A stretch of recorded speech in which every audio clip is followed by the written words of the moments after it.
Morning, Jim. Good morning, Shane. You are, aren't you, heading over to Brussels? I am, yeah. I'm heading over into the Lion's Den, yeah. Oh, yeah, I was going to say, you're expecting a frosty reception when you land at the other end.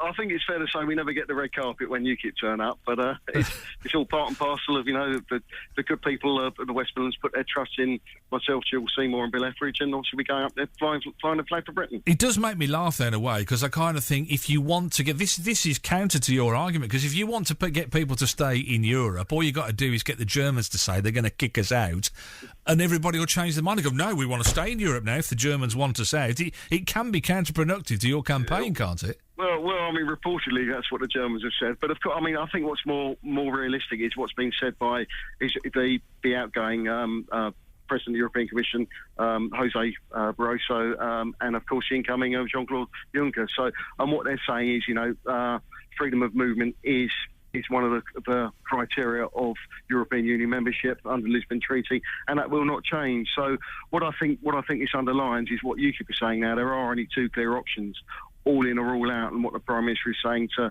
the European Union is, well, look, we in Britain, we want the good bits, you have the bad bits. Well, that's not how Europe works, and I think it's about time the political class of the country realise you cannot keep sort of dangling a carrot in front of the British electorate every time there's a by-election or in a run-up to an election, more so now as UKIP is increasing our spectacular recent polling results. And I think people need a clear definition of the direction this country is going in. And obviously UKIP have been very honest. I've been for 18 years to saying, well, we see our future outside the European Union, re-engaging with the Commonwealth and reaching out to the emerging markets. Do you think this is going to make any difference to the relationship? I know we heard George Osborne playing it down there and saying, well, and he's right in a way, because it is sources close to, which isn't the same. It isn't the same as she actually said. To me, say Coventry, we're going to win the FA Cup this year. I don't take that for granted. I don't take that for granted. No. Look, as far as I'm concerned, the way we are, we want good relations with the European Union. But what is on offer from the European Union is ever closer union. There will be further treaties. All we've been pushing this federal direction. I think it's time that the British people had the opportunity to say, well, actually, there is a better option. It's the European Union, quite frankly, is we're now in the 21st century. It's a 19th century answer to a 20th century problem. What do you think of this then? Can we ever really run our country if we stay within the EU?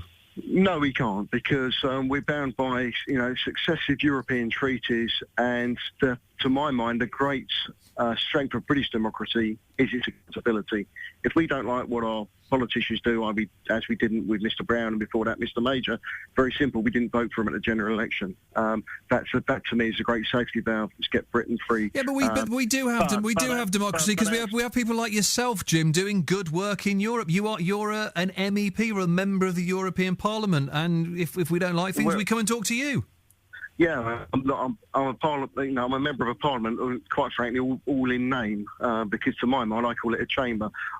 I'm a parliamentarian. 428,000 people in the West Midlands voted for myself, Jill Seymour and Bill Etheridge, returned 3 UKIP MEPs to the European Parliament. But as a parliamentarian, I do not have the ability to initiate legislation as members of Parliament do. As far as we're concerned, we go in, the federal agenda carries on, because what you have the Social and Democrat group, which the Labour MEP sit in, and you have the Audi group, which the Liberal Democrats sit in, and you have the European People's Party, which is the Christian Democrat group. They have forged alliances together, and basically what you're seeing is any legislation that may be opposed by parties such as UKIP seem to be voted down, because it's a numbers game. So as far as I'm concerned, there are now only two options, and I agree with what the lady said. There's a better option for Britain, because we've been members of this organisation now for over 40 years.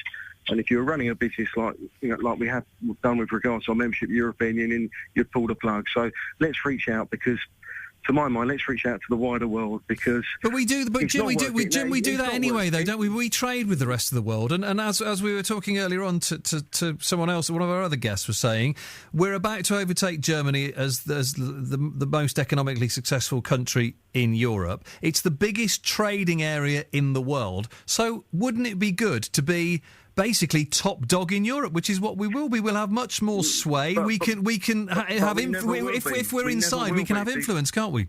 No, we can't. But, we have far greater say. And actually, talking about trade, at the moment, listeners may not actually realise, when it comes to World Trade Organisation negotiations, it's not a British trade minister, if you like, who negotiates.